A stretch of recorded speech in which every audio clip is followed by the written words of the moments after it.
Salam, xoş gəlmisiniz. Salam, çox sağ olun. İlk olaraq mən sizdən özünüzü tanıtmağınızı istəyəcəm. Salam, mən Əliyeva Nurənə, 18 yaşım var və hal-hazırda ADA Universitetinin 2-ci kurs kompüter elmləri ixtisasında təhsil alıram. Ümumilikdə universitetdən əlavə çox sosial aktiv birisiyəm. Müxtəlif təşkilatlarda və könüllü fəaliyyətlərində daim iştirak edirəm. Deməli, bilirik ki, akademik həyatla yanaşı sosial həyat da çox vacibdir bizim tələbələr üçün. Siz də bildirdiniz ki, sizin sosial həyatda çox aktiv bir tələbəsiniz. Zəhmət olmasa bu haqqda biraz məlumat verərdiniz və ümumiyyətcə tələbələrə və gələcəkdə tələbə adını qazanmaq istəyən abituriyentlərə nə məsləhətlər verərdiniz bu haqqda? Mən universitet məktəb vaxtı heç də aktiv olan birisi olmamışam. Yəni hər bir şeydən qaçan, utancaq birisi olmuşam. Lakin universitetə girdikdən sonra təxmini oktyabr-noyabr ayları idi ki, mənim qarşıma bir elan çıxdı. İlk qoşulduğum təşkilat mənim Erasmus Student Network təşkilatı olmuşdu və onun da staff member elanı paylaşılmışdı və mən də o qeydiyyatdan keçmişdim. Və əslində ilk dəfə müsahibə kimi mühitdə olduğum üçün həmçinin belə həyəcanlanmışdım. Düşünmüşdüm çox da yaxşı müsahibə keçmədi, yəqin seçilmərəm.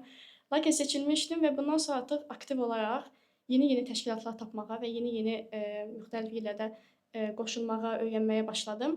Əslində bir növ bizdə məsələn sosial mediada bizim dataları bir növ bizə datalar əsasən onlar bizə yenilən rekomend edir. Buna görə də mən hər dəfə Instagram açdıqda yeni təşkilatın elanını gördüm. Buna görə də hal-hazırda əslində mən bu yaxınlarda hesabladım, təxminən 20-yə yaxın təşkilatda varam. Bəli. Amma əslində yəni bunları çalışıram əlbəttə ki, balansı saxlayım. Bəzi təşkilatlar çox tələb olur, bəziləri az aktiv olur. Bəzilərində sadəcə mən staffam, bəzilərində isə sadəcə mən bir üzvəm, yəni ki, tədbirdən tədbirə gedirəm. Tələbələrə ən çox tövsiyə edərəm ki, əslində hamısını birdən qoşulmasınlar.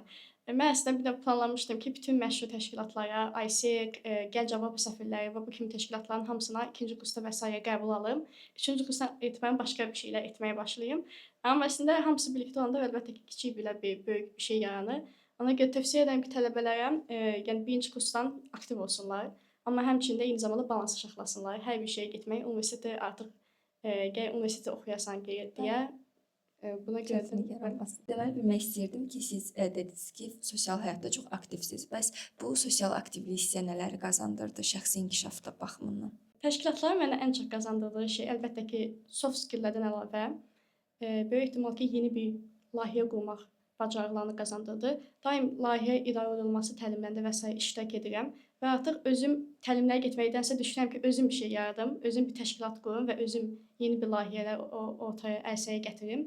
Əlbəttə ki, indiki dövr üçün texniki biliklərdən əlavə, yəni ki, soft bacarıqlar, məsələn, ictimaiyyət qarşısında danışma bacarıqları və yaxud public speaking, digər kimi bacarıqlar çox önəmlidir.